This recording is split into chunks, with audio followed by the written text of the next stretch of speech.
Vă salut și bine ați venit pe canalul meu. Astăzi vom prepara o rețetă un pic mai orientală, mai exact kebab de pui. Vom folosi pulpe de pui pentru ca un pic de grăsime și el să usucă pe grătar.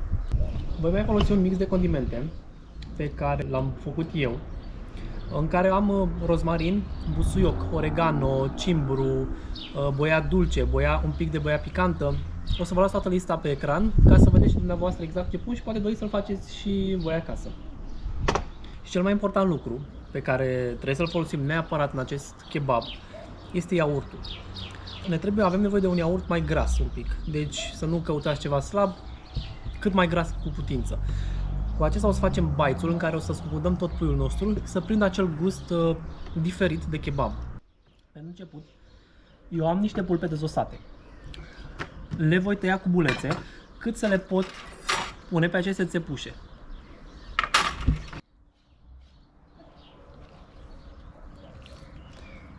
Vă sfătuiesc să lăsați pielea la o parte de la pui pentru că nu este foarte sănătoasă. Are foarte multă grăsime în ea.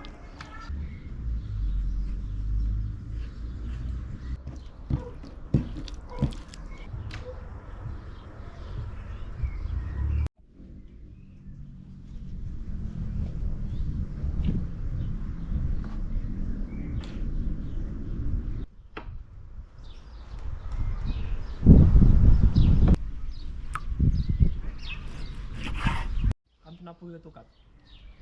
Cam așa de mari sunt bucățile. Deci nu foarte mari, pentru că trebuie să le marinăm și să prindă gust toată bucata de pui. Acum nu să le mai spălăm 2-3 ape și le lăsăm foarte bine să scurgă. Foarte important ca să prindă aroma de la condimente, nu să mai aibă apă pe ele.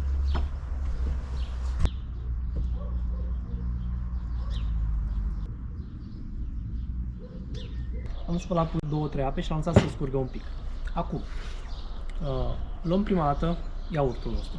Eu am aici cam 200-300 de grame maxim pentru 5-6 pulpe.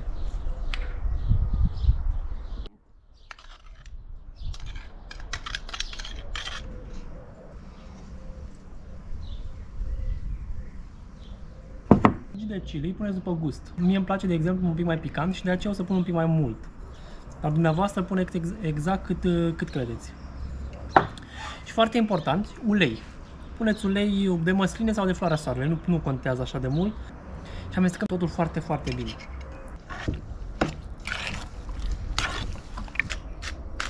Tot așa sarea o puneți după gust, să știți. Normal se pune cam 10 grame la kilogramul de carne. Acesta este secretul bucătarilor, dar unii mănâncă mai sărat, nu vă sfătuiesc să puneți mai mult, o faceți după gust.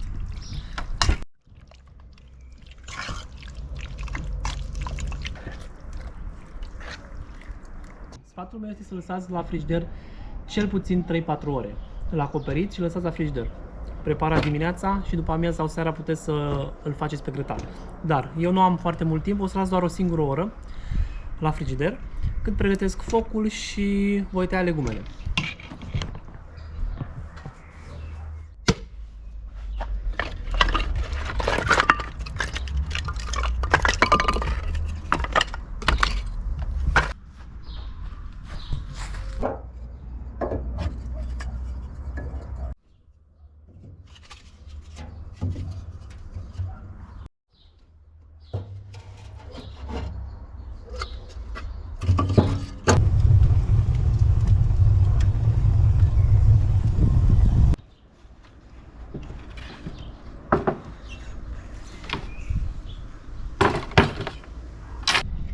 Vom toca legumele pentru kebab.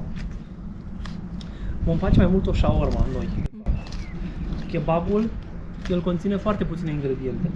În afară de carne, mai conține ceapa împreună cu sumac, amestecată cu sumac. E un condiment specific turcesc și arabesc, pot să spun. Și cam atâta, un pic de salată, nimic altceva. Noi o să mai punem și un pic de roșii, un pic de salată verde.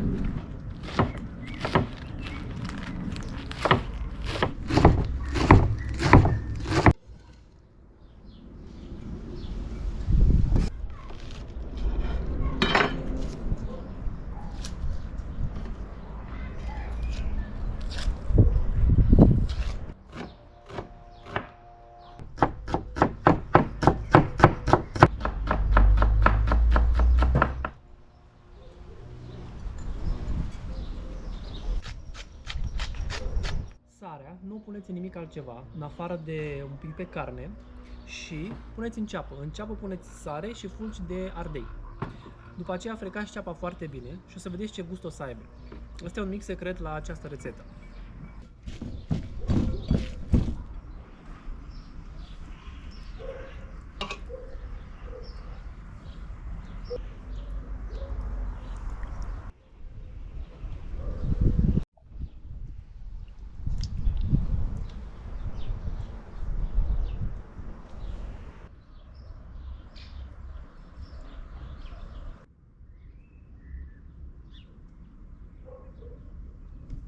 Am terminat de pus carnea pe țepușe, cam așa 3 salate. Acum ea o să învârte un pic. Trebuie lăsată pe foc cât să se prindă un pic de aceste țepușe și atunci o putem întoarce. O să vă arăt imediat la grătar. Eu merg cu ea la grătar și vedem acolo cum o preparăm.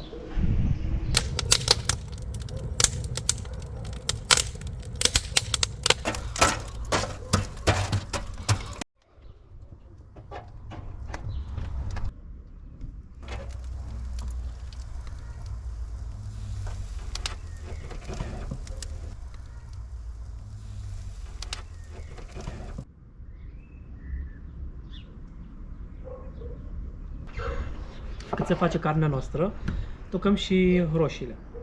O să le toc cu bulețe de această dată.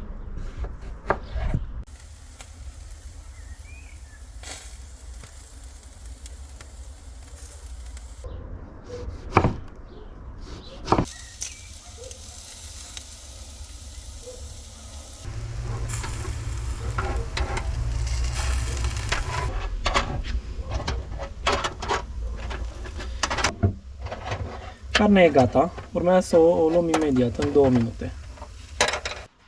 Încălzim un pic lipile.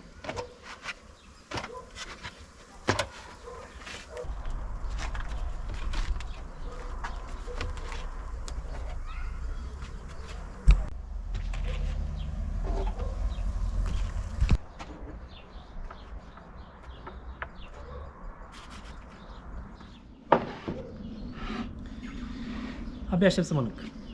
Am terminat rețeta noastră. Arată foarte bine. Ideea e că trebuie să punem lipile peste carne pentru a le încălzi. Și după aceea le punem jos și peste lipii punem kebabul nostru. Țepușile noastre. Așa o să-și lase din sos. Ele sunt încă destul de fragede și moi. Și o să-și lase din sos peste lipii și o să le dea foarte multă aromă și gust foarte bun. Urmează să finalizăm preparatul nostru. Luăm o lipie, cât este încă caldă. Trebuie să aveți grijă ca toată carnea să încapă în lipie.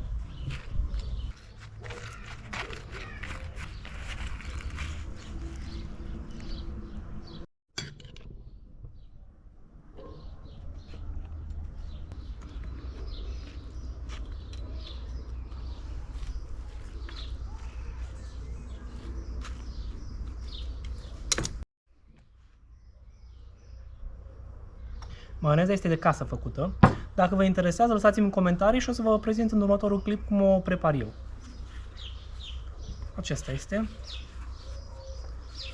Și așa trebuie să arate. Și să vedem ce gust are.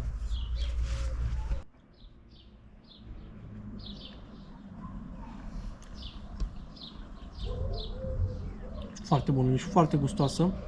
Și carnea este condimentată perfect. O să vă pun în descriere exact ce am pus în mixul de condimente pe care l-am făcut eu acasă. Este perfect. Foarte bună. Mă scuzați iarăși că vorbesc cu gura plină. O să pun deoparte. Aceasta a fost rețeta. O rețetă care mă unge pe suflet, pot să spun. Abia aștept să mănânc iarăși. Dacă v-a plăcut, sau dacă vi s-a părut interesant ce am preparat astăzi, sau dacă v-am dat o idee destul de interesantă, apăsați butonul de like, abonați-vă la canal și aștept în comentarii părerea voastră și dacă aveți rețete pe care doriți să le încercăm împreună, eu aici, dumneavoastră de acasă, lăsați în comentarii. Acest preparat, kebabul mai exact, este inspirat din rețeta originală turcească, dar am adaptat-o ușor pentru condimentele pe care le găsim la noi mai mult. Pentru că, de exemplu, sumacul este foarte greu de găsit. Eu am căutat zilele acestea sumac pentru că ceapa se amestecă cu sumac și nu am găsit, din păcate. Așa că adaptăm ușor pentru noi. Încercați această rețetă, merită probată, măcar într-un weekend cu prietenii sau cu familia, este foarte ușor de preparat. Singurul lucru, trebuie să lăsați carnea un pic mai mult la macerat. Ar fi bine să o pregătiți de dimineață și după amiază sau după ora 3-4 să o preparați la grătar. Vă recomand cu mare încredere să probați așa ceva. Până data viitoare, vă zic o săptămână minunată sau un weekend frumos, depinde de când mă urmăriți, și ne vedem la următoarea rețetă. La revedere și poftă bună!